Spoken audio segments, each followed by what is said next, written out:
Hello बच्चों, कैसे हैं? Welcome to KKS physics channel. बच्चों, हम पढ़ रहे हैं class 12th NCERT chapter first electric charges and fields. उसमें आज का हमारा टॉपिक है बच्चों continuous charge distribution. Continuous charge distribution, charge का हम डिस्ट्रीब्यूशन करेंगे कंटिन्यूसली। बच्चों, अब तक अपन ने बात की पॉइंट चार्जेस की। इससे पहले वाले वीडियोस में हमने इलेक्ट्रिक डाइपोल के बारे में पढ़ा, उसमें भी 2 पॉइंट चार्जेस थे। पहली बार हम चार्ज का क्या करेंगे, कंटिन्यूसली डिस्ट्रीब्यूशन करेंगे। तो कंटिन्यूस चार्ज डिस्ट्रीब्यूशन बच्चों 3 टाइप का होता है। फर्स्ट टाइप है जिसको हम बोलते हैं linear charge distribution. Linear charge distribution, ठीक है। लीनियर चार्ज डिस्ट्रीब्यूशन का मतलब क्या है? देखो, नाम से पता चल रहा है कि चार्ज को हम एक लाइन पर डिस्ट्रीब्यूट करेंगे। सपोज करो कोई वायर है, उस वायर को हम चार्ज कर रहे हैं, ठीक है। हमने चार्ज को इस वायर की पूरी लेंथ पर क्या कर दिया, डिस्ट्रीब्यूट कर दिया। इसको हम बोलते हैं बच्चों लीनियर चार्ज डिस्ट्रीब्यूशन, ठीक है। मान लो इस लाइन की लेंथ कितनी है बच्चों, L, और इस लाइन को टोटल कितना चार्ज किया अपन ने, Q, ठीक है। यहां पर हम एक टर्म की बात करते हैं linear charge density. Linear charge density बच्चों, इसको अपन लैम्डा से रिप्रेजेंट करते हैं। किससे रिप्रेजेंट करते हैं? लैम्डा से। ये क्या होता है, इसकी डेफिनेशन आप लिख सकते हैं चार्ज पर यूनिट लेंथ।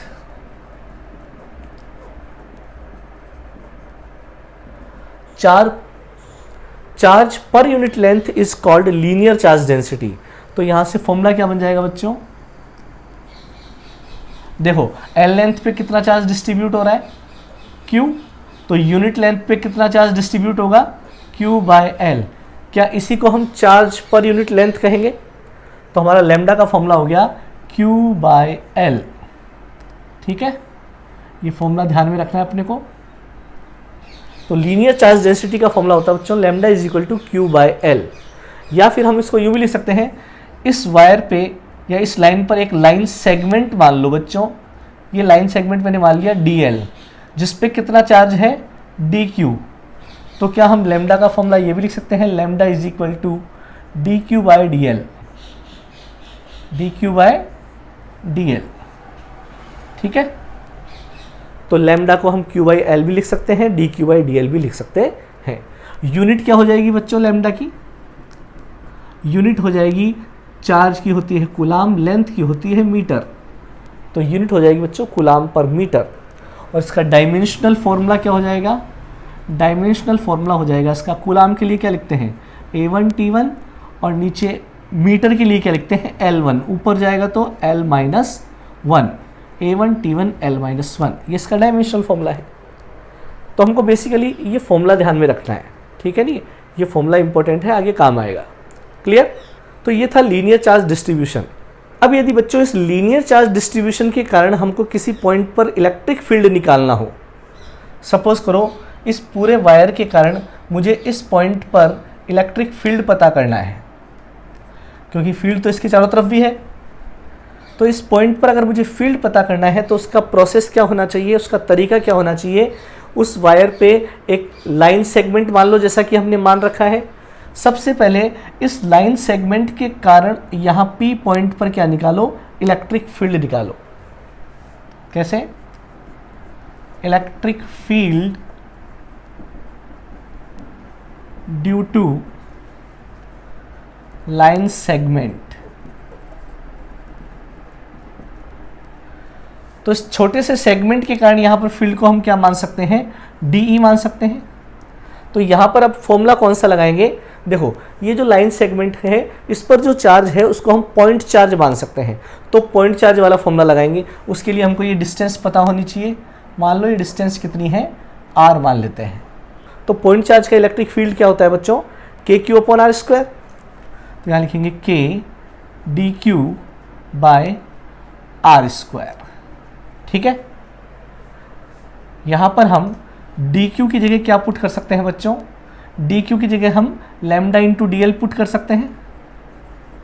इस फॉर्मूले से डी क्यू की जगह lambda into D L put कर सकते हैं बाय आर स्क्वायर। क्लियर? अब यदि मुझे पूरे वायर का यहाँ पे फील्ड निकालना है तो मैं क्या कर दूंगा, इस डी का इंटीग्रेशन कर दूंगा। ठीक है, electric field due to whole wire E is equal to कर दूंगा इंटीग्रेशन ऑफ DE। ठीक है, अब इसको हम DE की वैल्यू पुट कर देंगे। देखो K कांस्टेंट है, लैम्डा अगर मान लो ये वायर यूनिफॉर्मली चार्ज है, अगर ये वायर यूनिफॉर्मली चार्ज है तो लैम्डा को हम कांस्टेंट मान सकते हैं, तो लैम्डा बाहर आ जाएगा और अंदर क्या हो जाएगा, DL बाय आर स्क्वायर। फिर कंडीशन के अकॉर्डिंग इसको आगे सॉल्व करते हैं। ठीक है, इस पर बेस्ड हम एक दो डेरिवेशन करेंगे। ठीक है, उसमें आपको ये चीज़ क्लियर हो जाएगी। अभी इसको यहीं पर छोड़ रहे हैं। तो प्रोसेस समझना है अपने को कि अगर किसी डिस्ट्रीब्यूशन के कारण किसी पॉइंट पर इलेक्ट्रिक फील्ड निकालना हो तो पहले उस पूरे डिस्ट्रीब्यूशन पर एक सेगमेंट बना लो, उस सेगमेंट का फील्ड निकालो। ठीक है, और उसका क्या कर दो, इंटीग्रेशन। तो उस पूरे डिस्ट्रीब्यूशन के कारण पर्टिकुलर एक पॉइंट पर इलेक्ट्रिक फील्ड निकाला जा सकता है। ठीक है, ये मेथड हम आगे एक दो डेरिवेशंस में काम में लेंगे। ठीक है, तो ये था बच्चों लीनियर चार्ज डिस्ट्रीब्यूशन। इसी तरीके से दूसरा होता है सरफेस चार्ज डिस्ट्रीब्यूशन। सेकंड है बच्चों सरफेस चार्ज डिस्ट्रीब्यूशन। ठीक है, अच्छा, नाम से पता चल रहा है कि हमने यहाँ पर चार्ज कहाँ पर फैलाया है, कहाँ पे डिस्ट्रीब्यूट किया है, सरफेस पे डिस्ट्रीब्यूट किया है। तो सपोज करो ये कोई सरफेस है, इसको हमने चार्ज कर दिया बच्चों।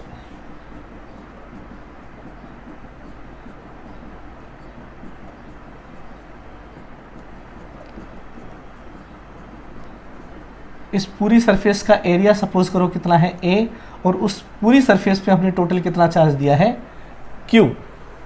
तो यहाँ पर हम बात करते हैं बच्चों सरफेस चार्ज डेंसिटी की। किसकी बात करते हैं? सरफेस चार्ज डेंसिटी, और इसको हम रिप्रेजेंट करते हैं सिग्मा से। ठीक है, इसको डिफाइन कर सकते हैं जैसे लीनियर चार्ज डेंसिटी को डिफाइन किया, सेम उसी तरीके से हम इसको डिफाइन कर देंगे। इसकी डेफिनेशन क्या लिख सकते हैं? Charge per unit area, charge per unit area is called surface charge density. तो इसका फॉर्मूला क्या हो जाएगा बच्चों? Sigma is equal to Q by A. ठीक है, सिंपल। और यदि इस पर मैं एक सेगमेंट बना लूँ छोटा सा एरिया सेगमेंट, जिसका एरिया कितना है DA, जिस पर कितना चार्ज है DQ, तो मैं यहाँ लिख सकता हूँ sigma is equal to DQ by DA। Clear? Unit क्या हो जाएगी सिग्मा की बच्चों? यूनिट हो जाएगी कूलाम पर मीटर स्क्वायर। और डायमेंशनल फॉर्मूला क्या हो जाएगा बच्चों इसका? A1 T1 L-2। क्लियर? ठीक है। अब यदि इस डिस्ट्रीब्यूशन के कारण पर्टिकुलर किसी पॉइंट पर हमको फील्ड निकालना है P पॉइंट पर, तो पहला काम क्या है? इस पे सेगमेंट बनाया, सेगमेंट से मान लो इस पॉइंट की डिस्टेंस कितनी है R, तो सबसे पहले सेगमेंट का फील्ड निकालेंगे DE। सेम वही तरीका काम में लेंगे, K DQ by R square, और DQ की जगह अब क्या पुट कर देंगे बच्चों? Sigma into DA। यहाँ से DQ is equal to sigma into DA upon R square. और यदि पूरे सरफेस का फील्ड निकालना है तो DE का क्या कर देंगे? इंटीग्रेशन। और यदि इस सरफेस को हमने यूनिफॉर्मली चार्ज किया है, इसका मतलब सिग्मा कांस्टेंट है, तो सिग्मा भी बाहर आ जाएगा, K भी बाहर आ जाएगा, अंदर क्या रह जाएगा बच्चों? dA/r²। ठीक है, इसको आगे जो भी हमको कंडीशन दी होगी उसके अकॉर्डिंग इसको सॉल्व कर लेंगे। क्लियर? तो ये था सरफेस चार्ज डिस्ट्रीब्यूशन। और तीसरा बचा है बच्चों वॉल्यूम चार्ज डिस्ट्रीब्यूशन। ठीक है, वो भी लिख लेते हैं। थर्ड टाइप है बच्चों वॉल्यूम चार्ज डिस्ट्रीब्यूशन। ठीक है, इसमें हम चार्ज कहाँ देंगे, किसी वॉल्यूम के अंदर। देखिए सपोज करो बच्चों एक क्यूब बना दिया मैंने, ठीक है। अब इस क्यूब को अंदर तक चार्ज कर दिया, मतलब चार्ज इसके पूरे वॉल्यूम में डिस्ट्रीब्यूट कर दिया हमने, चार्ज इसके पूरे वॉल्यूम में डिस्ट्रीब्यूट कर दिया। टोटल वॉल्यूम कितना है V, चार्ज कितना है Q। इसमें हम बात करते हैं वॉल्यूम चार्ज डेंसिटी की। वॉल्यूम चार्ज डेंसिटी, इसको बच्चों रिप्रेजेंट करते हैं रो से।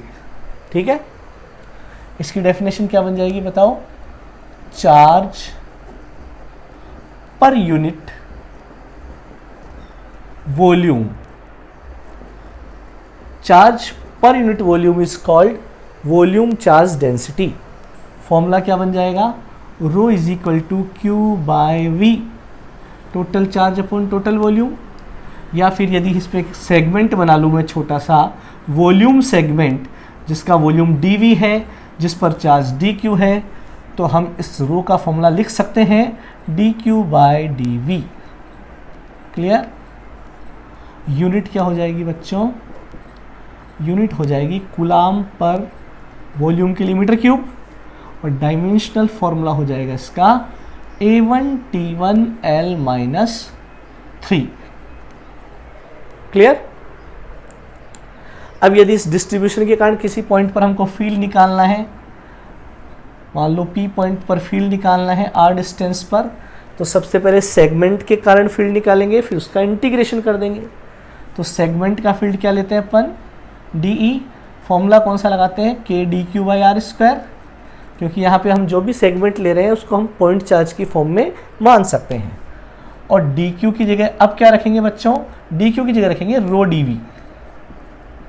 ठीक है, अपॉन r²। और टोटल अगर फील्ड निकालना है हमको तो DE का क्या कर देंगे? इंटीग्रेशन। अब अगर ये यूनिफॉर्मली चार्ज किया गया है तो रो कांस्टेंट होगा, उसको बाहर निकाल लेंगे, K रो। ठीक है, तो अंदर हो जाएगा dV/r²। क्लियर? तो तीनों डिस्ट्रीब्यूशन में इलेक्ट्रिक फील्ड निकालने का एक ही प्रोसेस है। सेगमेंट का फील्ड निकालो, फिर उसका इंटीग्रेशन कर दो। अगर हमने यूनिफॉर्मली चार्ज कर रखा है तो लैम्डा सिग्मा रो बाहर आ जाएगा। अगर यूनिफॉर्मली चार्ज नहीं है तो फिर हम इस लैम्डा सिग्मा या रो को अंदर ही रखेंगे, उसका इंटीग्रेशन करना पड़ेगा बच्चों। ठीक है नहीं? तो उनके कुछ क्वेश्चंस देखेंगे तब आपको ये चीज़ क्लियर होगी। बाकी अभी अपने पास 3 फॉर्मूले याद रखने हैं। Lambda is equal to Q/L, sigma is equal to Q/A and rho is equal to Q/V। अब हम कुछ फॉर्मूला बेस्ड क्वेश्चंस को डिस्कस कर लेते हैं। पहले फर्स्ट क्वेश्चन है बच्चों, जैसे मान लो एक रिंग है, ये क्या है बच्चों? रिंग। इसको हमने कितना चार्ज दिया? Q is equal to 100 microcoulomb. और इस रिंग की जो रेडियस है, इस रिंग की रेडियस कितनी है बच्चों? 10 सेंटीमीटर। अब आपसे पूछ लिया बताओ कि चार्ज डेंसिटी निकालिए।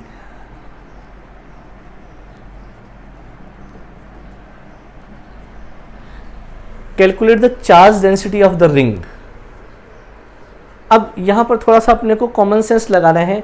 उसने बताया नहीं कि कौन सी चार्ज डेंसिटी निकालनी है, लीनियर चार्ज डेंसिटी निकालनी है, सरफेस चार्ज डेंसिटी निकालनी है, या वॉल्यूम चार्ज डेंसिटी निकालनी है।